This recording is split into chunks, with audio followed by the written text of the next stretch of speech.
अगर आपको सीढ़ी उतरते हुए ज्यादा दर्द हो चढ़ने के मुकाबले, फर्स्ट ऑफ ऑल साइन है, जिम ज्वाइन कर रखा है या अपने नॉर्मल एक्सरसाइजेस कर रहे हैं, उसके बाद घर आए और आपके घुटनों में दर्द होना शुरू हो जाए, ये भी साइन बनता है। मेरी मम्मी वो ये बोलती है घी में जितना ज्यादा खाना खाओगे वो उतना घुटना आपका ठीक रहेगा, ग्रीसिंग बनी रहेगी। अगर आप ओवरवेट हो, आपको डायबिटीज है, आपका कोलेस्ट्रॉल बहुत ज्यादा है, तो अपने डॉक्टर से जरूर पूछे कि आपको घी खाना चाहिए नहीं खाना चाहिए। लेकिन ये मिथ है। जो फीमेल्स होती है उसके अंदर एक प्रॉब्लम रहती है कि एस्ट्रोजन का लेवल, उसी के साथ साथ फीमेल्स के अंदर जो है बोन हेल्थ, जॉइंट हेल्थ और मसल हेल्थ, ये तीनों की। जो लोग जिम जाते हैं, जिम में ऐसी कौन सी वो स्टार्टिंग में गलतियां करते हैं जिससे उनको जॉइंट में प्रॉब्लम होती है? सबसे बड़ी प्रॉब्लम एक ही फंस रही है। आप जब जिम में जाते हो तो एक दिखावटी माहौल चल रहा है। मैं दिखाने की कोशिश करूंगा कि मेरे अंदर बहुत ज्यादा ताकत है, शो करना बन गया शो है। ऑफ करना पड़ता है। प्रॉब्लम यही फंसे।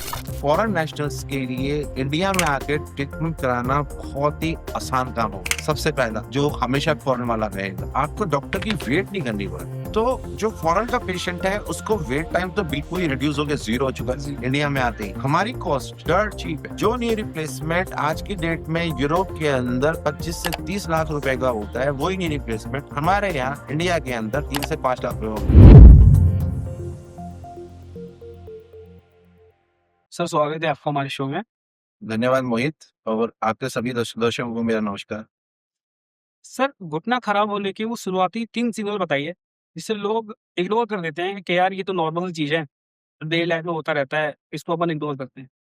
देखिए मोहित, ये ना बड़ा कॉमन सा क्वेश्चन है, और जो डे टू डे एक्टिविटी और जो डे टू डे लाइफ में हमसे कोई भी पूछता रहता है। और मैं कहूंगा सबसे ज्यादा क्वेश्चन तो ये वाली जो क्वेश्चन है, मेरे घर वाले या मेरे फैमिली मेंबर से मेरे से पूछते हैं। जी। तो उसमें 2-3 चीजों का ध्यान सबसे पहले हमको रखना चाहिए। पॉइंट नंबर 1 तो हम इसका ध्यान जरूर रखेंगे कि जब भी हम सीढ़ी चढ़ रहे उतर रहे होते, तो उस समय घुटनों में दर्द होना। अगर आपको सीढ़ी उतरते हुए ज्यादा दर्द हो चढ़ने के मुकाबले, फर्स्ट ऑफ ऑल ये अलार्मिंग साइन है। दूसरा साइन होता है, अगर आप कुर्सी में बैठे हुए हो, आधा घंटा बैठ गए, 1 घंटा बैठ गए, उसके बाद एकदम से खड़े हो गए और आपको घुटनों में पेन होना स्टार्ट हो गया, सेकंड अलार्मिंग साइन। ओके। इसी के साथ साथ अगर आपने जो है जिम ज्वाइन कर रखा है या अपने नॉर्मल एक्सरसाइजेस कर रहे हैं, बहुत दिनों से कर रहे हैं, अभी तक तो आपको पेन नहीं हुआ था, लेकिन सडनली अब जब आप जिम जिम करते हैं, एक्सरसाइजेस करते हैं, कोई स्पोर्ट्स खेलते हैं, उसके बाद घर आए और आपके घुटनों में दर्द होना शुरू हो जाए, ये भी एक पॉइंट है जिसमें मैं कहूंगा कि आपको ध्यान रखना चाहिए कि ये भी एक साइन बनता है। जमीन पर बैठना पलौथी मार के, या फिर चिक्कू मुक्कू बोलते हैं जैसे उत्तर प्रदेश की भाषा में, इसी तरीके से पैर को बहुत ज्यादा फोल्ड करके बैठना, उस समय आपको पेन होना लग जाए, ये भी एक वो है, रीजन है, या फिर अलार्मिंग साइन है कि आपको जो है ध्यान में रखना चाहिए कि ये एक प्रॉब्लम हो गई है। जैसे बहुत से लोग आते मार के ज्यादातर बैठते हैं, हाँ जी। तो कुछ टाइम बाद स्टिफ हो जाता है घुटना या पैर सूज जा सुन्न हो जाता है, तो क्या ये भी एक अलार्मिंग साइन है? घुटने का सूजन तो अगर आ रही है, घुटने की सूजन सुबह सुबह या स्टिफनेस हो रही है आपको, तो ये अलार्मिंग साइन में नहीं आएगा मोहित। ये तो फिर आपकी जो आर्थराइटिस है वो बढ़ गई है। ओके। तो आपका यानी जो शुरुआत ट्रीटमेंट में जो लेनी पड़ेगी। आएगा, इसमें तो आपको ट्रीटमेंट लेने की जरूरत है ही है। सूजन आने का मतलब ये है कि इन्फ्लेमेशन बहुत ज्यादा हो चुका है।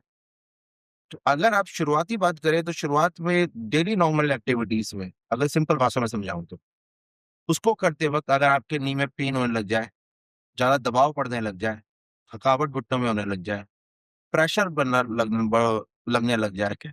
या फिर आपको लगे कि आपको डिस्कम्फर्ट हो रहा है, डॉक्टर को एक बार दिखा जरूर लें। इसको इग्नोर ना करें। यानी लोगों को ये समझना पड़ेगा, अगर वो चलते-फिरते चल रहे हैं या फिर सीढ़ियाँ चढ़ रहे हैं, उनपे पेन हो रहा है, तो उनको उसी टाइम समझ जाना चाहिए कि कुछ गड़बड़ है और उनको तुरंत डॉक्टर को दिखाना चाहिए। बिल्कुल, अगर आप इस चीज को रोकेंगे या इस चीज को डिले करेंगे, होना कुछ नहीं है, प्रॉब्लम बढ़ती जाएगी और एक स्टेज में पेन और जो डिस्कम्फर्ट है, वो डिस्कम्फर्ट ना रहते हुए या थकावट ना रहते हुए या भारीपन ना रहते हुए घुटने पे दर्द की सीमा पे पहुंच जाएगा। ठीक है। अच्छा सर, मेरी मम्मी मेरे को अभी भी जो खाना खिलाती है, पराठे खिलाती है, वो घी में बिल्कुल तला हुआ या सेका हुआ, यहाँ तक कि मेरे गाँव में ज़्यादातर लोग दादी-नानी जितने भी हैं, वो ये बोलते हैं घी में जितना ज़्यादा खाना खाओगे, वो उतना घुटना आपका ठीक रहेगा, ग्रीसिंग बनी रहेगी। तो क्या ये सच है या मिथ है? इसके बारे में थोड़ा समझाइए। ये ना एक बहुत ही वो वाली चीज है, जो बहुत सारे लोग जो गांव से आते हैं दिखाने के लिए, या फिर उत्तर भारत के थोड़े से रिमोट एरिया से आते हैं, वो जरूर बोलते हैं कि घी खाओ तो घुटने की ग्रीस बनी रहेगी। इसका थोड़ा-सा एक छोटा-सा मैं हिंट या एग्ज़ाम्पल देना चाहूँगा तो समझ में आएगा उससे आपको। जब हम मेडिकल कॉलेज में थे, तो उस समय कहते थे कि अनार का जूस दो पेशेंट को, क्यों? क्योंकि खून जल्दी बनता है। खून जल्दी बनता है, हाँ। ऐसा क्यों है? ऐसा इसलिए है क्योंकि लाल रंग और लाल रंग, लोगों ने इसको दिमाग में बैठा लिया। लाल रंग का अनार जूस, लाल रंग का खून। लाल रंग का खून। इसी तरीके से चिकनाहट वाला ग्रीस, चिकनाहट वाला घी, दोनों एक ही समझ लिए। तो अगर घी खाओगे तो घुटने में जो है ग्रीस बन जाएगी, ऐसा नहीं होता। ये एक मिथ है। अगर आप वैसे बात करेंगे तो overall ghee is good for health, उसमें कुछ हेल्दी फैटी एसिड भी होते हैं। साथ ही साथ अगर हम बात करें तो घुटनों के लिए तो मैं कहूँगा डायरेक्टली बेनिफिशियल नहीं होगा, लेकिन ओवरऑल हेल्थ के लिए जो फैट सॉल्युबल विटामिन्स होते हैं, जैसे ए, डी, ई, के, इन सब का जो एब्ज़ॉर्प्शन है या रिटेंशन है बॉडी में, वो फैट सॉल्युबल विटामिन्स का बढ़ जाता है घी खाने से। तो आपका घी खाना कोई मतलब बहुत ज़्यादा नुकसानदायक नहीं है। इंस्टेड मैं एक एक्सेप्शन ज़रूर बोलूँगा उसके अंदर, अगर आप ओवरवेट हो, हुँ, हुँ। आपको डायबिटीज़ है, आपका कोलेस्ट्रॉल बहुत ज़्यादा है, तो अपने डॉक्टर से ज़रूर पूछें कि आपको घी खाना चाहिए, नहीं खाना चाहिए। लेकिन ये मिथ है। मतलब अगर आप फैट ज़्यादा खा रहे हो यानी घी ज़्यादा खा रहे हो तो घुटना सही हो या ना हो लेकिन आप बीमार ज़रूर पड़ सकते हैं। अब मैं फैट परसेंटेज ज़्यादा बढ़ सकता मैं ये नहीं कहूँगा, ghee is considered now to be a good source of a fatty acids और जिसे हम कहते हैं हेल्दी फैट्स। तो घी खाने से नुकसान नहीं होगा, लेकिन उतनी ही मात्रा में खाना चाहिए जितना आपके शरीर के लिए अच्छा हो। बहुत ज़्यादा मत खाइए, ओवरवेट मत हो जाइए। ये नहीं कि 150-200 किलो का वज़न पहुँचाना है तो घी खा-खा के, पता लगा 150-200 किलो का वज़न पहुँच गया तो घुटने जो पहले से ही खराब थे, ओवरवेट होने के कारण वो और ज़्यादा खराब हो गए। अच्छा सर, ऐसा कौन-सी न्यूट्रिशंस है या फिर ऐसे कौन-से विटामिन्स है जिसकी कमी के कारण घुटनों में घुटनों में हमेशा स्टिफनेस रहती है या फिर जो नी है वो वीक हो जाती देखो, इसमें ना बड़ा ही एक कॉमन सा क्वेश्चन हो गया है या फिर मैं कहूँगा एक कॉम्प्लेक्स सा क्वेश्चन बन गया। ऐसा कोई बहुत सारे विटामिन्स नहीं होते हैं कि जिसकी वज़ह से स्पेसिफिकली कि घुटने खाने की वज़ह से आपके घुटने ठीक हो जाएँगे। बट एक कॉमन सी आंसर दे सकते हैं इसका, विटामिन डी। Vitamin D. हर कोई जानता है कि विटामिन डी आज की डेट में कितना ज़्यादा ज़रूरी है। इंडियन पॉपुलेशन में अगर हम देखें, तो विटामिन डी वैसे ही डेफिशिएंट पॉपुलेशन है हम लोग। तो विटामिन डी का मेन रोल होता है हड्डियों को मजबूत करना। इसके साथ-साथ विटामिन बी12 नर्व्स के लिए बहुत ही हेल्पफुल होता है। साथ ही साथ प्रोटीन्स, प्रोटीन्स बहुत ही अच्छे हैं मसल बिल्डिंग के लिए, तो घुटनों के दर्द को वैसे ही कम करेंगे अगर मसल बिल्डअप हो गया आपकी चारों तरफ की। मैग्नीशियम प्रोटीन मसल्स के लिए बहुत ही अच्छा है, तो बहुत ही अच्छी चीज़ है। आयरन बहुत ज़्यादा डेफिशिएंट नहीं होना चाहिए, क्यों? क्योंकि उसकी वजह से मसल्स में फिर वीकनेस आ जाएगी। ओके।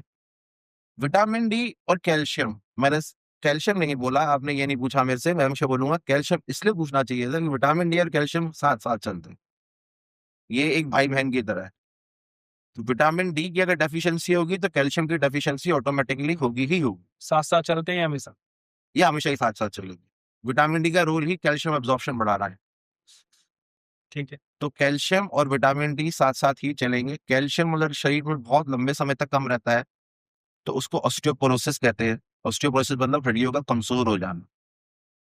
तो अगर इन सब विटामिन्स का ध्यान रखेंगे, तो ओवरऑल हेल्थ, बॉडी की जनरलाइज़ बोन, मसल, जॉइंट सबकी हेल्थ अच्छी रहेगी। मतलब अच्छी डाइट का अगर अपन ध्यान रखेंगे तो जितना हो सकता है उतना नई प्रॉब्लम से अपन दूर रहेंगे। यहाँ तक कि और भी बीमारियों से भी दूर रहेंगे। बिल्कुल। अभी सर आपने कहा था कि सीढ़ियाँ चढ़ते वक़्त या फिर बैठते वक़्त बहुत ज़्यादा देर तक अपने घुटनों में दर्द होता है। तो मैं ये जानना चाहता हूँ, लोगों के घुटने में दर्द होता क्यों है? मतलब कुछ लोग कहते हैं कि जो हमारा जो ओवरवेट है या जो वेट है, वो हमारी नी उठाते हैं। नी में मसल्स हो गए, बोन्स हो गई। तो बोन्स बोन्स उठा रही है हमारा वेट या फिर जो मसल्स है वो उसको कैरी कर रही है? किस पे ज़्यादा बर्डन पड़ रहा है जिसके कारण नी पे प्रेशर पड़ता है?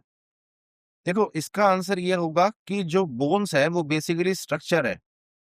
अगर कोई मकान है, तो उसपे पिलर्स लगे हुए हैं चारों तरफ। पिलर्स का बेसिकली काम क्या है? उसको उठा के रखना मकान को। लेकिन जो लोहे के आजकल हमने देखा होगा जब भी कोई नई बिल्डिंग बनती है, तो उसमें लोहे के सरिये डाले जाते हैं। वो लोहे का या स्टील के जो भी सरिये होते हैं, उनका काम बेसिकली मजबूती देना है पूरे बिल्डिंग को। हाँ। लेकिन इसके साथ-साथ जो सीमेंट है या फिर जो गारा है, या फिर जो रोड़ी इस्तेमाल कर रहे हैं उसका भी रोल है। तो ये स्ट्रक्चरल चीजें हैं, मसल्स और बोन। बोन का काम बेसिकली स्ट्रक्चरल सपोर्ट देना है बॉडी को, मसल्स का काम उस पर मूवमेंट कराना है। ठीक है। तो आप ये नहीं कह सकते कि मसल इंपॉर्टेंट नहीं है या बोन इंपॉर्टेंट नहीं है, दोनों ही इंपॉर्टेंट है, दोनों का रोल अलग अलग है। तो ऐसा नहीं होगा कि मसल की वजह से नहीं पेन होगा या फिर बोन की वजह से नहीं पेन होगा, दोनों अगर एक चीज खराब होगी दूसरी अब ऑटोमेटिकली खराब होनी शुरू होगी। सर मेरा एक फ्रेंड है जो कि रनिंग करता है, बहुत टाइम से रनिंग करता हुआ है, लेकिन अभी कुछ टाइम से उसको क्या है, बहुत ज़्यादा नी में प्रॉब्लम हो रही है। किसी ने उसको बोला कि जो तुम्हारा शू है, जो जूता है, वो आपने गलत चूज़ किया हुआ है, क्या गलत जूता चूज़ करने से भी नी में प्रॉब्लम होती है? देखो शू एक्चुअली जो हम समझते हैं शू वैसा होता नहीं है। शू को बेसिकली अगर आप समझो तो मैं अगर एक बहुत ही कॉमन टर्म में समझाऊं तो वो एक नींव की तरह है, ठीक है। एक बिल्डिंग की नींव जो होती है वो शू है। शू का काम पैर ढकने का नहीं है सिर्फ, उसको स्ट्रक्चर सपोर्ट देना, उसको स्टेबिलिटी देना और उसको कुशन सपोर्ट देना, ये सारी चीजें होती, ठीक है। अगर आप रॉन्ग शूज पहन रहे हैं, सबसे कॉमन क्या है इंडिया के अंदर, इंडियंस की जो एवरेज हाइट है फीमेल की वो 5.4 या फिर 5.5 के करीब, हाँ, मेल्स की हाइट 5.6 या 5.7। सही। सबको हाइट लंबी चाहिए, हर कोई हील इस्तेमाल करेगा, हील 2 या 3 इंच की होती है। होता क्या है, शूज में पैर में एड़ियों में प्रॉब्लम आएगा, एड़ियों में प्रॉब्लम आएगी तो शूज का काम बेसिकली जो फुट में प्रॉब्लम आ रही है वो आएगी आएगी। क्यों?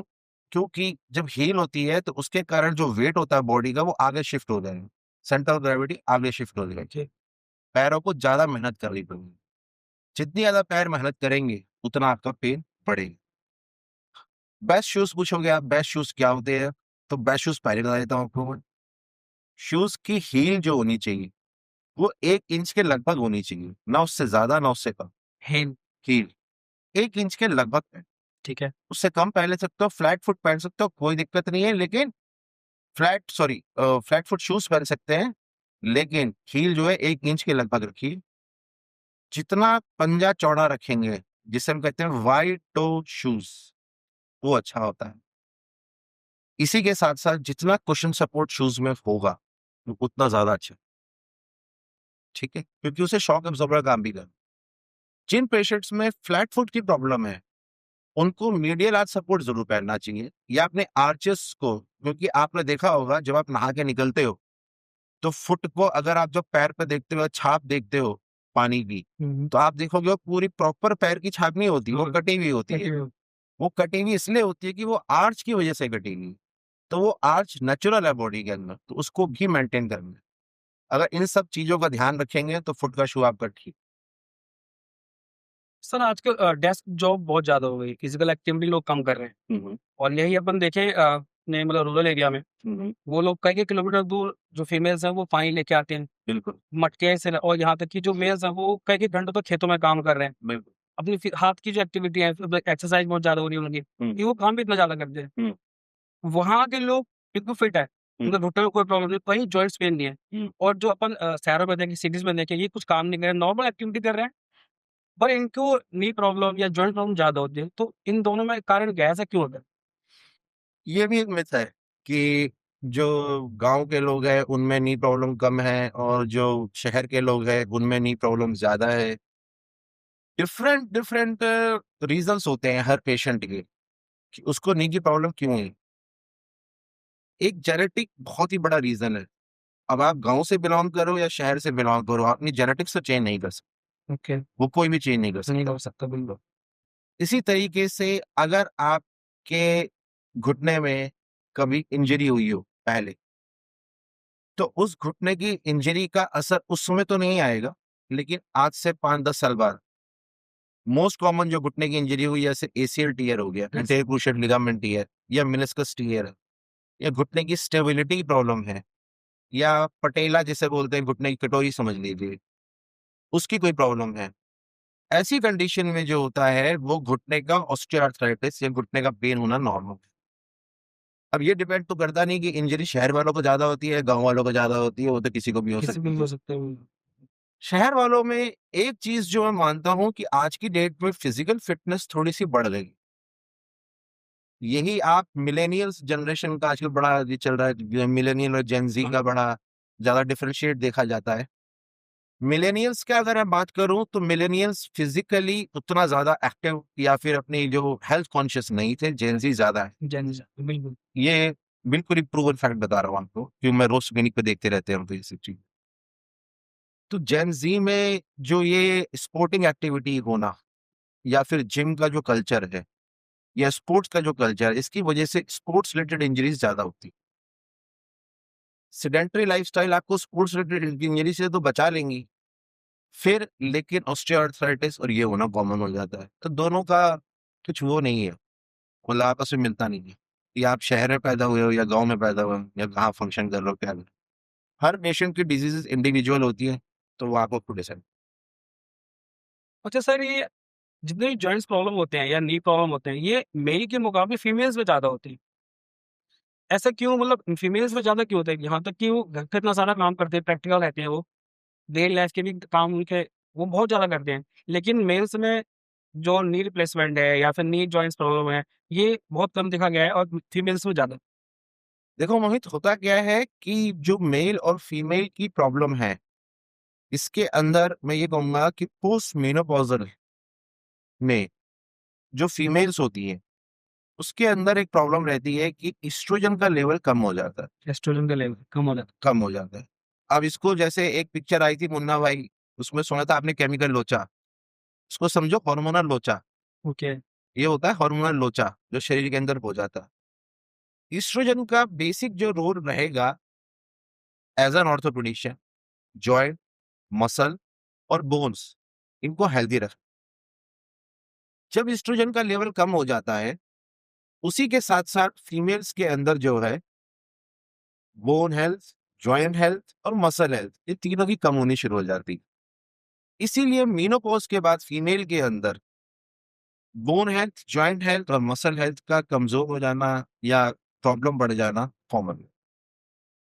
तो आपने जो कहा वो उसका ओवरऑल आंसर मैं यही कहना चाहूँगा कि पोस्ट मेनोपॉज़ल फीमेल में मान सकता हूँ, कैसा होता? ओबेसिटी सर क्या एक मेन कॉज़ेज़ है, तो मेन कारण है जिससे नी प्रॉब्लम या नी रिप्लेसमेंट तक इंसान जा सकता है? ओबेसिटी एक बहुत बड़ा रीज़न है, जिसकी वजह से आपको नी रिप्लेसमेंट की ज़रूरत पड़ सकती है और बहुत ही साइंटिफिक आंसर दूँगा इसका। आपका जब वेट बढ़ता है, तो आपका सेंटर ऑफ ग्रेविटी आगे की तरफ जाता है। ठीक है। जब पेट बढ़ेगा, तो वेट आगे की तरफ जाएगा। उसकी वजह से जो नी पे प्रेशर पड़ना चाहिए नॉर्मल, अब वो नॉर्मल नहीं पड़ेगा, वो अनइवन हो जाएगा। अनइवन घुटनों पे जब प्रेशर पड़ेगा, तो उससे जो वियर एंड टियर होगा घुटनों का, वो चेंज हो जाएगा। वियर एंड टियर चेंज होने के कारण जो नी का ऑस्टियोआर्थराइटिस है, वो जल्दी आना शुरू होगा। तो ओवरवेट के कारण आपका जो बॉडी का नॉर्मल पोस्चर है, वो बिगड़ेगा। जो जॉइंट्स पे आपकी जो फोर्स पड़ रही है, वो चेंज हो जाएगी। ओके। साथ ही साथ ये मिथ है कि ओवरवेट लोगों में न्यूट्रिएंट्स और जो बाकी चीजें होंगी या जो न्यूट्रिशन है वो बहुत अच्छा होगा। उल्टा है, उनका वो माल नरिश्ड होते हैं, ओके, वो और कम होगा। उनका कम होता है। ये बहुत ही बड़ी मिथ है लोगों के अंदर। तो अगर आप ओवरवेट है तो मान के चलिए आपका नरिशमेंट, अगर आप अपना विटामिन डी करा के देखेंगे या फिर आप अपना नॉर्मल टेस्ट करा के देखेंगे, आपका हमेशा कम आएगा। तो उसकी वजह से भी जॉइंट हेल्थ जो है इतनी अच्छी नहीं रहती। तो ओवरवेट होना बहुत बड़ा रीजन है घुटनों की खराबी का।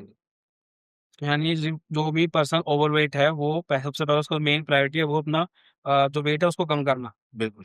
सर साथ ही जो लोग जिम जाते हैं, तो जिम में ऐसी कौन-सी वो स्टार्टिंग में गलतियाँ करते हैं, जिससे उनको जॉइंट में प्रॉब्लम होती है?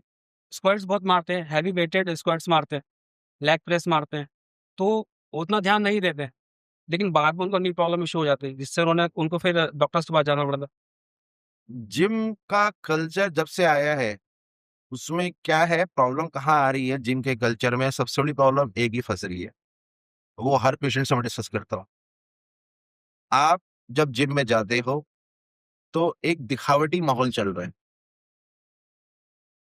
मैं आज जिम में जाऊँगा, मुझे ट्रेनर पकड़ाएगा 2 किलो या 5 किलो, मैं नहीं मारूँगा। मैं 10 मैं 10 मारूँगा, मैं 15 मारूँगा। वो कहेगा 2 राउंड मारने हैं, 2 सेट्स मारने हैं, मैं 2 सेट्स नहीं मारूँगा, मैं 4 सेट्स मारूँगा, मैं 5 सेट्स मारूँगा। मैं अपना पीयर प्रेशर जिसको कहूँगा, उसको देख-देख के बहुत ज़्यादा हेवी वेट करने की कोशिश करूँ। बिल्कुल, मैं दिखाने की कोशिश करूँगा कि मेरे अंदर बहुत ज़्यादा ताकत है। शो ऑफ करना बन गया शो है। ऑफ करना बनता है। प्रॉब्लम यहीं फँसेगी। जब आप शो ऑफ करना शुरू करते हैं, आप अपनी बॉडी के जितना ज़रूरत है या जितनी कैपेसिटी है, उसको एक्सीड कर रहे हो। जब आप इस चीज़ को एक्सीड करने पे आ जाओगे, तो कहीं न कहीं इंजरी तो होगी। अगर आपका ट्रेनर आपसे कह रहा है कि भैया इतने ही किलो करना है या इतना ही करना है, तो उसकी बात माननी पड़ेगी। एक दिन जिम जाके किसी की बॉडी नहीं बनने वाली। बिल्कुल, बिल्कुल, सही। 6 महीने से 1 साल लग जाता है। एक दिन जिम जाने से आपका वेट भी कम नहीं होने वाला। वो एक डिसिप्लिन्ड लाइफ़ है। आप जब तक डिसिप्लिन्ड लाइफ़ की तरफ नहीं जाओगे, वो आपका वैसे ही रहेगा। तो जो जिम में जो इंजरी हो रही है या जो जिम में स्क्वाट्स आपने बोला या बोला, लेग प्रेस बोला, होता क्या है वो जिम में लेग प्रेस या स्क्वाट्स की वजह से नहीं, साथ ही साथ शोल्डर की इंजरी बहुत कॉमन है। हाँ, शोल्डर बेंच प्रेस मारने के कारण। तुमने कितना मारा? शर्त लग रही है लोगों की। ये मेरा ₹1000 की शर्त है कि भैया तूने 100 किलो मारा, मैं 110 मार के दिखाऊँगा। दूसरे वाला 120 किलो मार के दिखाएगा। इसी चक्कर में अपना शोल्डर डिस्लोकेशन करवा रहे हैं, शोल्डर में रोटेटर कफ टियर करवा रहे हैं और बार-बार हमारे पास आ रहे हैं। अगर आप इन चीज़ों का ध्यान रखेंगे कि सबसे पहले तो ये दिखावटी या फिर जो शो ऑफ है इसको थोड़ा कम करें, प्रॉपर ट्रेनिंग करें। प्रॉपर ट्रेनिंग का मतलब आज अगर मैं पहले दिन जिम गया हूँ तो मैं 10 किलो से नहीं मारूँगा। मैं शुरुआत सिर्फ 2 या 5 किलो से ही शुरू करूँगा, ताकि मैं अपनी बॉडी को उतना कैपेसिटी जनरेट करने का मौका तो दूँ। मैंने कभी मौका ही नहीं दिया, तो ये बहुत बड़ा रीज़न है एक। सर ज़्यादातर लोग जो जिम में हैवी स्क्वाट्स मारते हैं, हुँ। वो अपने स्क्वाट्स करते वक़्त ना जो उनका जो पोस्चर होता है, वो गलत होता है, जिसकी वज़ह से उनको नी प्रॉब्लम हो जाती है। बहुत से लोगों को ये जानकारी नहीं होगी, कई जो इंस्ट्रक्टर है, जो सिखा रहे हैं, उनको भी नहीं पता होता, तो मैं चाहता हूँ आप थोड़ा उसके बारे में बताइए, कौन सा पोस्चर ठीक रहेगा जिससे उनकी नी प्रॉब्लम ना रहे? ये तो बड़ा ही पर्टिकुलर क्वेश्चन हो जाएगा मोहित, ये तो जिम इंस्ट्रक्टर बताए ज़्यादा अच्छा रहेगा। लेकिन एक जो मेडिकल टर्म्स में बताऊँ आपको कि अगर जब भी आप स्क्वाट्स करने जा रहे हो, आपके नीज़ और टोज़ एक लाइन में रहने चाहिए। ओके, अगर आपके जो नीज़ है वो अंदर की तरफ फॉल कर रहे हैं, बाहर की तरफ फॉल कर रहे हैं, तो आप समझ सकते हो कि प्रेशर जो है नी के ऊपर वो अनइवन पड़ रहा है, ठीक। वो नॉर्मल नहीं पड़ रहा। इतनी बात सबको समझ में आती है कि अगर मेरे घुट्ने अंदर मुड़ गए, स्क्वाट मारते हुए या हुँ, बाहर की तरफ मुड़ रहे हैं, तो हुआ क्या? आपके जो नी पे जो प्रेशर है, तो बाहर की तरफ पड़ रहा है या अंदर की तरफ पड़ रहा है? मुझे क्या चाहिए? मुझे चाहिए कि प्रेशर यूनिफ़ॉर्मली पूरे नी पे पड़े, स्टेबल पड़े, स्टेबल पड़े। ठीक। अब स्टेबल करने के लिए आपका एक जो बेसिक तरीका है, तो उसे कैसे नापोगे कैसे? भई कोई तो पैमाना होना चाहिए ना नापने का। तो नापने का पैमाना जो सीखते थे हम लोग या कभी सुना था, वो यही था कि जब भी आपके नीज़ और जो टोज़ हैं, वो एक लाइन में रहेंगे, तो आपका पैर जो है स्ट्रेट है, तो आप ऐसे रखिए। स्क्वैट्स मारने में प्रॉब्लम नहीं आएगी। आजकल वेस्टर्न इम्प्लांट या फिर इंडियन इम्प्लांट का बहुत चल रहा है। अगर किसी को रिप्लेसमेंट करानी है, बात हो गई, उसको कन्फर्म हो गया, डॉक्टर ने ही बोल दिया, पर्सन नहीं बोले, पेशेंट नहीं बोल रहा कि हाँ जी, ज़रूरत पड़ रही है। अब वो यहाँ कन्फ्यूज़ है कि उसको इंडियन इम्प्लांट लगाना है या फिर वेस्टर्न इम्प्लांट लगाना है। वेस्टर्न इम्प्लांट ही अच्छा है, इंडियन इम्प्लांट अच्छा नहीं है। इसके बारे में थोड़ा आप समझाइए, कौन-सा सही है, कौन-सा नहीं है? थोड़ा क्लियर करिए। इम्प्लांट एक ऐसी चीज़ है जो सारे के सारे लोगों के लिए बहुत ही ज़रूरी चीज़ है जानना भी और मैं चाहूँगा कि इस पॉडकास्ट के थ्रू तुम्हारा बहुत ही अच्छा क्वेश्चन है ताकि बहुत सारे व्यूअर्स तक बात पहुँचे। इम्प्लांट बेसिकली होता क्या है? पहले तो यही समझना चाहिए। इम्प्लांट बेसिकली एक तरीके का प्रोस्थेसिस है या डिवाइस है, जब हम नी को काटेंगे, उसकी जगह लगा दिया जाए। मतलब ओल्ड नहीं जो खराब नहीं है जो वो खराब नहीं है, उसको हम काट देंगे। ओके, उसका जो खराब-खराब स्ट्रक्चर है, वो काट देंगे। जो स्ट्रक्चर हमने काट दिया, उसकी जगह जो नॉर्मल नी होती है, वैसा ही सिमिलर मेटल का इम्प्लांट अंदर डाल देंगे। ओके। तो ये हुआ इम्प्लांट। बात आई फॉरेन के इम्प्लांट की, इंडियन के इम्प्लांट की। ये जो क्वेश्चन है, ये हर पेशेंट पूछता है। मेरा जवाब एक ही होता है, इम्प्लांट सिर्फ मैटर नहीं करेगा, चाहे वो इंडियन हो चाहे फॉरेन हो। मेड इन इंडिया आजकल बहुत ज़्यादा चल रहा है और वो अच्छी क्वालिटी का भी है। फॉरेन का भी अच्छा इम्प्लांट होता है, मैं ये नहीं कहूँगा बेकार है, दोनों अच्छे ही इम्प्लांट हैं। होता क्या है, इम्प्लांट जो होते हैं वो हर पेशेंट के लिए डिफरेंट तरीके के होते हैं। कोई यंग एज में करा रहा है उसका इम्प्लांट दूसरा होगा, कोई ओल्ड एज में करा रहा है उसके लिए इम्प्लांट दूसरा होगा। अगर कोई मान लो 80 इयर्स के बाद करा रहा है तो उसकी मुझे लॉन्जेविटी उतनी नहीं चाहिए। लॉन्जेविटी मतलब उतनी ज्यादा लंबा टाइम तक वो चले, मुझे उतना नहीं चाहिए। किसी पेशेंट का जो टोटली रिप्लेसमेंट है वो 60 साल में हो गया, मुझे उसकी लॉन्जेविटी बहुत लंबी चाहिए ताकि मुझे दोबारा रिप्लेसमेंट ना करना। तो ये सब पॉइंट जो होते हैं छोटे-छोटे पॉइंट्स, फिर फिजिकल एक्टिविटी कितनी है, लेवल कितना है पेशेंट, तो वो आपको ध्यान रखना पड़ेगा। ये छोटे-छोटे चीज़ों का ध्यान रखते हुए आपका इम्प्लांट डिसाइड होता है। इंस्टेड आप इस पे बिलीव करें कि फॉरेन का लगाना है या इंडियन लगाना है, आप इस पे दिमाग लगाओ कि आपके लिए बेस्ट इम्प्लांट कौन-सा है। क्योंकि कपड़ा खरीदने जाते हैं, तो भैया शोरूम में तो हर तरह के कपड़े हैं, लेकिन जो टेलर मेड फिटिंग होती है, उसका मुकाबला कोई नहीं कर सकता। सही है ना? और अगर आप फॉरेन में भी जाओगे, सबसे महँगे कपड़े जो होते हैं वो टेलर मेड ही होते हैं। टेलर मेड बिल्कुल। सर किसी ने रिप्लेसमेंट करा लिया, हुँ, इंडियन इम्प्लांट करा लिया। हुँ, अब वो ज़्यादातर लोग ये मिथ भी बोल सकते हैं इसको या फिर लोग डरते भी हैं। हुँ, नी रिप्लेसमेंट कराने के बाद जो फिजियोथेरेपी का ट्रीटमेंट चलता है, हुँ। तो बहुत ज़्यादा क्रोनिक होता है, बहुत ज़्यादा क्रोनिक पेन होता है, उससे बहुत लोग डरते हैं। कि अभी के टाइम पे कुछ ऐसा एडवांस ट्रीटमेंट ऐसा हो गया है कि जिससे जो दर्द है, वो इतना क्रोनिक ना हो कि तो लोग 2-3 घंटे पहले उस सोच से डर जाते हैं कि वो बहुत खतरनाक पेन होने वाला है, बहुत क्रोनिक पेन होने वाला है। ये है, मैं अपने सारे पेशेंट्स को पहले ही बताने चलता हूँ। ये मेरी तरफ से एक कॉशन लाइन भी रहेगी। जो आज की डेट में बोला जाता है pain free treatment, there are no lunches for free, there is no surgery which is pain free. Okay, तो ये समझना, तो पेन तो होगा। पोस्ट ऑपरेटिवली मैं कितनी भी दवाई दे लूँ, कितनी अच्छे से अच्छी दवाई दे लूँ, पेन रहेगा। आपको थोड़ा बहुत पेन बेयर करना पड़ेगा। फ़र्क कहाँ आया है? फ़र्क ये आया है कि जो पुराने ज़माने की दवाइयाँ थी और जो अब की दवाइयाँ हैं, पहले ज़माने की दवाइयों में और जो अब आजकल जो है नेज़ल स्प्रे आने लग गए हैं, पैचेज़ आने लग गए हैं, दवा आने लग गया है, पेशेंट कंट्रोल एनेस्थीसिया आने लग गया है। इनके कारण जो पेन की इंटेंसिटी पहले थी और जो आज है, वो बहुत कम हो गई। पर जो कहते हैं पेन फ्री सर्जरी, तो there is no free lunches, तो वो वाली गाली करेंगे। मतलब पोस्ट पेन तो होना ही तो उस पेन थोड़ा बहुत तो होगा। दूसरी चीज़, पेशेंट के ऊपर भी डिपेंड करता है। कई पेशेंट्स में पेन टॉलरेट करने की कैपेसिटी बहुत ज़्यादा होती है। कुछ पेशेंट्स में पेन टॉलरेट करने की कैपेसिटी बहुत ही बहुत कम। कम होती है। जिसकी बहुत ही कम है, उसके लिए तो बहुत ही बड़ी मुसीबत आ गई। नहीं, ज़रा-सा भी अगर आप छू दोगे तो उसको लगेगा कि जान निकल गई। कोई आप भी अपना पैर आराम से मूव कर रहे हैं। जहाँ तक चलने-फिरने की बात है, चलने तो आप अगले दिन से लग जाओगे। मतलब नी रिप्लेसमेंट कराने के आप नेक्स्ट डे से आप चलना स्टार्ट चलना कर सकते स्टार्ट कर दोगे। चलना नेक्स्ट डे से क्या, अगर आपका स्पाइनल में हुआ है क्योंकि स्पाइनल में लिटा के रखना पड़ता है पेशेंट को फॉर एटलीस्ट 24 आवर्स, उसके बाद उसकी हेडेक होना शुरू हो जाता है, इसलिए लिटाना पड़ता है, वरना आप जिस दिन नी रिप्लेसमेंट हुआ उसके 6 आवर्स बाद भी चलना शुरू कर सकते क्योंकि सर लोगों में मिथ है कि एक बार नी रिप्लेसमेंट हो गया तो आपको शीशे के घर की तरह आपको नी को मतलब सँभाल के रखना पड़ेगा। आप ज़्यादा हैवी वेट नहीं उठा सकते, चल नहीं सकते, सीढ़ी नहीं चढ़ सकते। तो ये हैं। तो देखो, केवल नेक्स्ट डे से आप चल सकते हो।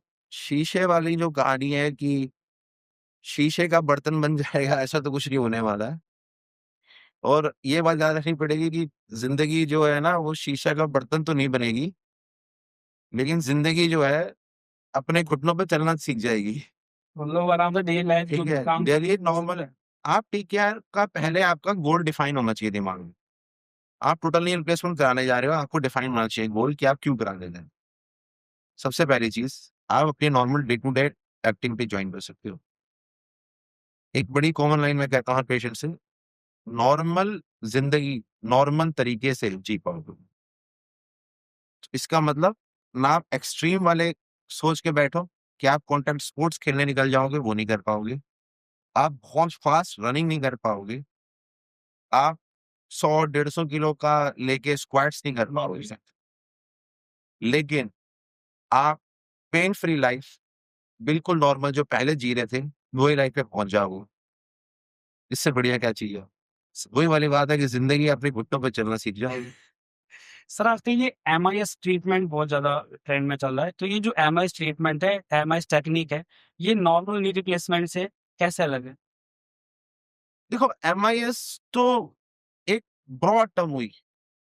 एमआईएस का मतलब हुआ minimal invasive surgery. Okay, minimal invasive surgery मतलब कट छोटा लगाओ, ठीक है। सर्जरी का डिसेक्शन कम करो, और जितना नॉर्मली या ट्रेडिशनली हम लोग कर रहे हैं उससे कम पे जाओ। और ये टोटल नी रिप्लेसमेंट में नहीं, ये सब में ही फॉलो कर रहे हैं आज की डेट में।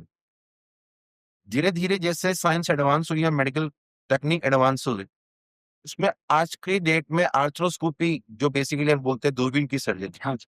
वो डिवाइस ही इसीलिए हुई है कि चीरा ना लगाना पड़े, सबसे मिनिमम चीरा लगे। की होल इंसिजन बोलते हैं, जितना की होती है उतना ही इंसिजन लगाते हैं हम लोग आज की डेट में। एसीएल रिपेयर करने जाते हैं, 2 से 3 की होल होते हैं, उसी से पूरा एसीएल रिपेयर हो जाता है। पहले के टाइम पे ऐसा नहीं था।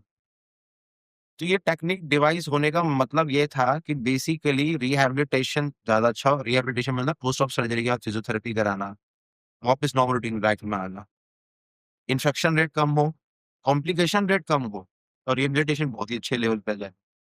तो मिनिमल इन्वेसिव आज की डेट में सिर्फ टोटल रिप्लेसमेंट में यूज नहीं कर रहे हैं, मैं कहूंगा जनरल सर्जरी और बाकी जगह भी, न्यूरो सर्जरी, जनरल सर्जरी, आप नेम एनी सर्जरी, उसके अंदर जो भी है हम मिनिमल इन्वेसिव ही यूज करें, एमआईएस टेक्नोलॉजी। टेक्निक ही यूज होगा। ओके। सर अगर किसी को इंडिया में ट्रीटमेंट करवाना, नी रिप्लेसमेंट करवाना, आजकल ज़्यादातर वेस्टर्न के लोग भी इंडिया में आके ही करवा रहे हैं। मैं आपको आज की डेट में एक बड़ा ही कौन सी चीज बता रहा हूँ, अगर मैं नी रिप्लेसमेंट महीने का 50 से 60 कर रहा हूँ, तो उसमें से 25 जो होते हैं वो फॉरेन नेशनल्स के ही होते हैं, इंडियन पेशेंट्स के नहीं होते। उसका रीजन है, फॉरेन नेशनल्स के लिए इंडिया में आके ट्रीटमेंट कराना बहुत ही आसान काम होगा। सबसे पहला, जो हमेशा फॉरेन वाला रहेगा, आपको डॉक्टर की वेट नहीं करनी पड़े। आप लंदन में जाकर ट्रीटमेंट कराओ, एनएचएस के अंडर में आपकी 6 महीने की वेटिंग होती है सिर्फ ऑर्थोपेडिशियन से मिलने के लिए। कि डॉक्टर से मिलने के लिए आपको 6 महीने की वेटिंग चाहिए। ये करना पड़ेगा। इंडिया में आप सुन के हैरान हो गए होंगे कि इंडिया में मैं बोलूंगा मेरे पास 500 रुपए हैं, डॉक्टर को दूंगा, अभी तुरंत देखेगा मेरे को। कॉमन कंसेप्ट तो यही चल रहा है। इसी को टर्न ओवर करो, न्यूजीलैंड जाओ, ऑस्ट्रेलिया जाओ, आप नेम एनी कंट्री, आप जाओ वहां पे और डॉक्टर का अपॉइंटमेंट लेके दिखाओ मेरे को। नहीं मिलेगा आपको 6 महीने वेटिंग चल रही है बहुत ज़्यादा। 6 महीने का तो सिर्फ वेटिंग मिलेगी डॉक्टर के अपॉइंटमेंट के लिए, सर्जरी के अपॉइंटमेंट की तो वेटिंग भूल ही जाओ। तो कहानी अलग चल रही है फिर। नॉर्मल एमआरआई कराने के लिए आपको 1 महीने से लेकर 3 महीने तक की वेटिंग करनी पड़ेगी। तो जो फॉरेन का पेशेंट है उसको वेट टाइम तो बिल्कुल ही रिड्यूस होकर 0 हो चुका है इंडिया में आते ही। पॉइंट नंबर 2, हमारी कॉस्ट डर्ट चीप है। बजट फ्रेंडली है, उनको पॉकेट फ्रेंडली है। पॉकेट फ्रेंडली नहीं बोलूंगा, डर्ट चीप बोलूंगा उन लोगों के लिए। जो नी रिप्लेसमेंट आज की डेट में यूरोप के अंदर 25 से 30 लाख रुपए का होता है, वही नी रिप्लेसमेंट हमारे यहाँ इंडिया के अंदर 3 से 5 लाख रुपए हो जाता है। इतना फर्क। कॉस्ट समझ रहे हैं आप? ज़्यादा कॉस्ट में फ़र्क आ गया। 25 से 30 लाख रुपए, और यहाँ पे 3 से 3 5 से लाख। 5 लाख रुपए। Facilities similar to those, similar to the countries which are providing facilities outside, we are providing in India. उसका हमारे ही बंदे जाके फॉरेन में भी तो ऑपरेट कर रहे हैं, हमारी सिस्टर्स जाके, नर्सेस जाके वहां ऑपरेट तो करवा रही हैं, असिस्ट करवा रही हैं, हमारे ही टेक्नीशियन जाके वहां पे भी वो कर रहे हैं। मेडिकल टूरिज्म तो आज की डेट में बहुत ही नंबर 1 पे जा रखा है। जो इंडिया में जो कॉस्ट वेरी करती है वो 3 से 5 लाख रुपए के आसपास करती है। इसके अलावा जो मेन एक्सपीरियंस होता है, जैसे नॉर्मल कोई बंदा अगर नी रिप्लेसमेंट कराना चाहे, तो क्या चीज़ चेक करे, क्या डॉक्टर की प्रोफाइल को चेक करे कि हाँ जी, ये डॉक्टर मेरे लिए ठीक है, क्योंकि घुटने का सवाल है, उसके लिए पूरे लाइफ का सवाल है सर। तो वो बड़ा दिमाग में डर आता है कि यार ये डॉक्टर मेरे लिए सही है या नहीं है, उसकी पहचान वो कैसे करे? देखिए, ये तो बताना, क्योंकि सर्जरी है, सर्जरी में कॉम्प्लिकेशन तो किसी के हाथ से भी हो सकता है। बिल्कुल। अगर मैं ये कहूँ कि मेरे हाथ से कॉम्प्लिकेशन नहीं हुए तो मैं सर्जन नहीं हूँ, या मैंने सर्जरी नहीं करी। नहीं। ठीक है। गाड़ी चलाना शुरू करोगे तो कहीं ना कहीं तो लगेगी। तो बढ़िया ड्राइवर कौन है? बढ़िया ड्राइवर वो है जो कॉम्प्लिकेशन भी झेल जाए। जो मिनिमम कॉम्प्लिकेशन रखे। कॉम्प्लिकेशंस आपका पार्ट एंड पार्सल। ओके। आप ये नहीं बोल सकते कि मिनिमम कॉम्प्लिकेशन मैक्सिमम कॉम्प्लिकेशन कुछ भी हो सकता। आपको बस दो चीज याद रखनी है दोस्तों। क्या सर्जन इतना कैपेबल है कि आपके कॉम्प्लिकेशंस होने के बाद उनको मैनेज कर सकता है? अल्लाह तो नहीं झाड़ के भागेगा सीधी सी काम की बात कि कॉम्प्लिकेशन हो गया तो देंगे दूसरे को दिखा लो, उसको दिखा लो, मैंने ये हुआ, ये नहीं करूंगा, वो नहीं करूंगा। वो ये कैपेबल तो होना चाहिए कि हाँ अगर कुछ होता है कैपेबल तो मैं होगा देख तो लूँ। कुछ भी हो मैं देख लूँ। ठीक है। सबसे पहली पॉइंट ही। दूसरी चीज, कॉम्प्लिकेशन में मैं बताता हूँ। कई बार क्या होता है कि अनटोवर्ड कॉम्प्लिकेशन हो जाते हैं जो सर्जन के हाथ में भी नहीं होते। इन्फेक्शन, बिल्कुल। पेशेंट घर जा रहा है, घर जाते जाते कहीं गिर गया, चोट लग गई, फ्रैक्चर हो गया, ये कॉम्प्लिकेशन सर्जन नहीं कंट्रोल कर सकता। ये नहीं बस यहाँ थोड़ा ध्यान रखना पड़ेगा पेशेंट पे। तो कुछ पेशेंट रिलेटेड कॉम्प्लिकेशंस भी तो होते हैं। जिस सर्जन ने अपनी लाइफ में कॉम्प्लिकेशन नहीं देखे वो सर्जन नहीं है मेरे हिसाब से। ठीक है। तो लेकिन सबसे पहले तो सर्जन से कॉम्प्लिकेशन रेट जरूर पूछिए और क्या संभाल पाते हैं नहीं संभाल पाते। दूसरी चीज, उनका प्रोफाइल जरूर चेक करिए। आजकल बेसिक बन गया है, हर कोई जब भी किसी को दिखाने जाता है अपना यूट्यूब पे या फिर गूगल पे या फिर ट्रैक्टो पे या फिर रिव्यूज तो चेक करता ही करता है। या फिर जो उनके जो पुराने जो पेशेंट रहेंगे उनसे बात कर सकता है वो। सबसे कॉमनेस्ट यही है। मैं वही कहना चाह रहा था कि एक जो वर्ड ऑफ माउथ चलता है वो सबसे ज्यादा चलता है। सबसे ज्यादा। आपने किसी का नी रिप्लेसमेंट किया, वो ठीक हो गया, वो दूसरे पेशेंट को भेजेगा कि मैंने वहां करवाया था, वो ठीक हो गया, फिर वो तीसरा भेजेगा, चौथा भेजेगा, चेंज चलती हो। इसी तरीके से आपको ये भी देखना चाहिए कि डॉक्टर जो ऑपरेट कर रहा है वो कहाँ पे कर रहा है। सेंटर का बहुत मैटर करता है। उसका रीजन ये है कि सेंटर जो होता है वहां पे स्टाफ जो होता है, सर्जन अकेला सर्जरी नहीं करेगी, उसकी पूरी टीम होगी। ठीक होगी बिल्कुल। तो अगर विराट कोहली आज रन ना बनाए तो भाई किसी और को तो रन बनाने पड़ेंगे ना। जसप्रीत बुमराह रन नहीं बनाए, विकेट नहीं लिए, सॉरी, तो किसी और को विकेट लेना पड़ेगा। तो उसकी टीम एक ऐसी होनी चाहिए कि अगर कोई भी कहीं भी कुछ ऐसा लगे, अब 10 पॉइंट तो एक बंदा एक टाइम पे याद नहीं रख सकता। अगर मैं ये करूं कि 3 पॉइंट ये याद रखेगा, 3 पॉइंट याद रखेगा, 3 पॉइंट याद रखूंगा, ज्यादा अच्छा हो जाए। पूरा टीम वर्क होना चाहिए। टीम टीम उसकी जो है वो एक्सपीरियंस होनी चाहिए। टीम कितनी स्ट्रांग है वो भी बहुत बेटर है। फिर दोनों पॉइंट पर ध्यान रखेंगे तो बहुत अच्छा रहेगा। सर किसी पेशेंट ने अपना री रिप्लेसमेंट करा लिया। अब उसके बाद उसको क्या किन बातों को ज्यादा ध्यान रखना है कि जो उसको जल्दी से जल्दी रिजल्ट मिले, या फिर जैसा आपने कहा इंफेक्शन वगैरह ना हो, या वो जो सर्जरी हुई है वो खराब ना हो। देखिए मोहित, ये तो एक टर्म ऐसी है कि जो हर कोई अपने पेशेंट को पहले से ही सर्जरी करने के बाद बता के रखता है। इसमें 2-3 चीजों का ध्यान रखना है कि साफ सफाई रखें।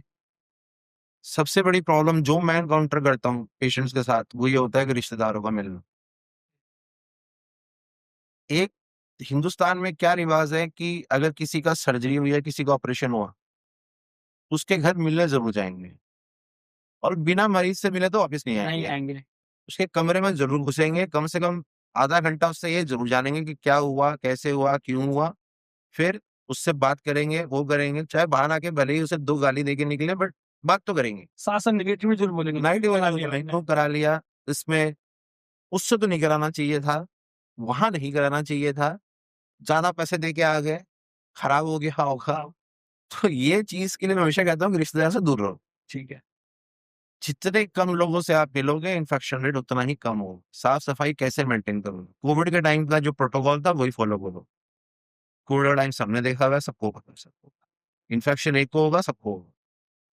आपको नहीं मालूम कि सामने जो आपका रिश्तेदार आ रहा है उसको क्या इन्फेक्शन चल रहा है, आप क्या तुम देखा थोड़ी है उसको अच्छे से। तो महीनों बाद आपसे मिलने आया है सिर्फ यही सुन के कि बुआ का, चाची का, मौसी का ऑपरेशन हो गया। दूसरी चीज, फिजियोथेरेपी जरूर करो।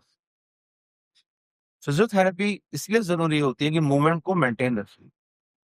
तीसरी चीज, न्यूट्रिशन, न्यूट्रिशन डाइट अच्छी रखो। डाइट अच्छी रखो। जो पेशेंट है, अगर आप नॉर्मली 2 टाइम का खाना खाते थे, आपको 3 टाइम का खाना खाना है।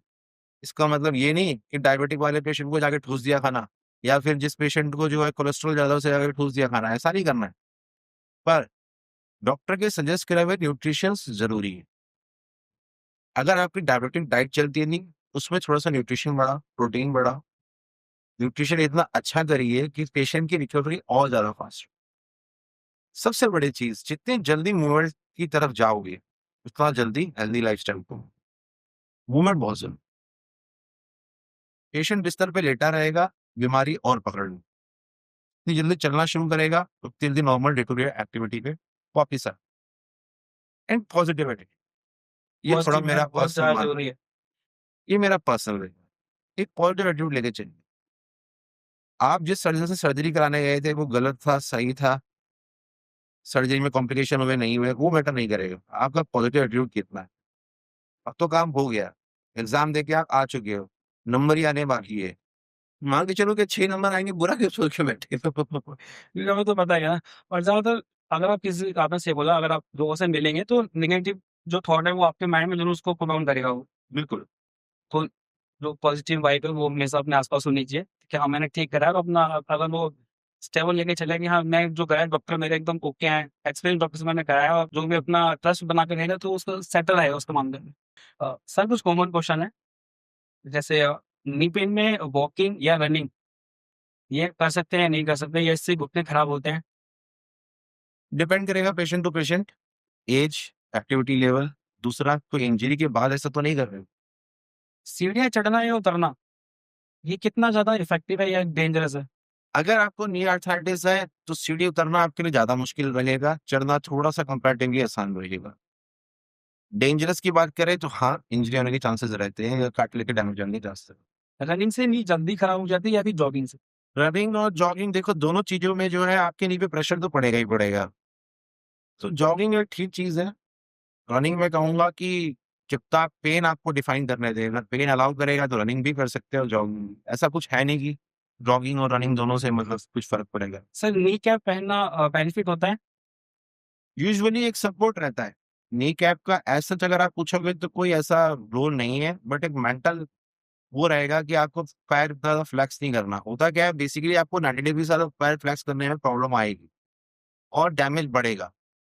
तो नी कैप एक मेंटल वो चेक एंड बैलेंस रहता है कि आप इससे ज़्यादा नहीं तैरो। कैल्शियम और विटामिन डी, ये हर किसी पर्सन को लेनी चाहिए? डिपेंड करेगा न्यूट्रिएंट्स कितने मात्रा में और कब। आपको हर 6 महीने में या 1 साल में अपना टेस्ट कराना चाहिए। अगर आपकी एज छोटी है तो साल भर बाद, एज ज़्यादा है तो 6 महीने के अंदर। अगर कैल्शियम और विटामिन डी डेफिशिएंट है, तब तो फिर आपको लेना चाहिए। अगर डेफिसिट नहीं हो तो क्यों होना चाहिए? सर क्या आर्थराइटिस सिर्फ ओल्ड लोगों में ज़्यादा देखा जाता है या फिर यंग लोगों में भी दिखा है? आर्थराइटिस 40 के बियॉन्ड देखी जाती है, जब वो आर्थराइटिस शुरू होती है जिसको हम अर्ली आर्थराइटिस कहते हैं, अर्ली ऑनसेट आर्थराइटिस। 60 से बहुत से फुल स्टेज तक पहुँच जाती है, एंड स्टेज आर्थराइटिस हो जाती है। बीच में लेकिन अगर आपको कभी इंजरी रही है नी की, तो नी की इंजरी के बाद ये कभी भी किसी भी एज में हो सकती है। सर अगर आप सिर्फ एक एडवाइस देना चाहें हमारी ऑडियंस को, जिससे वो फ्यूचर में अपनी नी रिप्लेसमेंट से बच सकें, तो क्या बताना चाहिए? Movement and nutrition. हमेशा मोबाइल रहिए, एक्सरसाइज करते रहिए, पोस्चर करेक्ट रखिए, मसल्स का जो टोन है वो मेंटेन रखिए। ये सारी चीज़ें मूवमेंट से ही। दूसरी चीज़ न्यूट्रिशन, सबसे ज़रूरी चीज़। जितना हेल्दी खाओगे, उतना हेल्दी शरीर बने। थैंक यू सर, आज आपने हमारे पॉडकास्ट के माध्यम से लोगों को बहुत अच्छी जानकारी दी। आशा करता हूँ आपका ये पॉडकास्ट हमारे ऑडियंस को अच्छा लगा होगा। थैंक यू मोहित, और मैं आपके ऑडियंस को भी कहूँगा कि इस पॉडकास्ट को ज़रूर देखिए। अगर आपको नी रिप्लेसमेंट या नी से संबंधित कोई भी प्रॉब्लम है, तो बाकी आप क्वेश्चन जो है कमेंट कर सकते हैं और मीट्स के थ्रू हमारे साथ बात कर सकते हैं।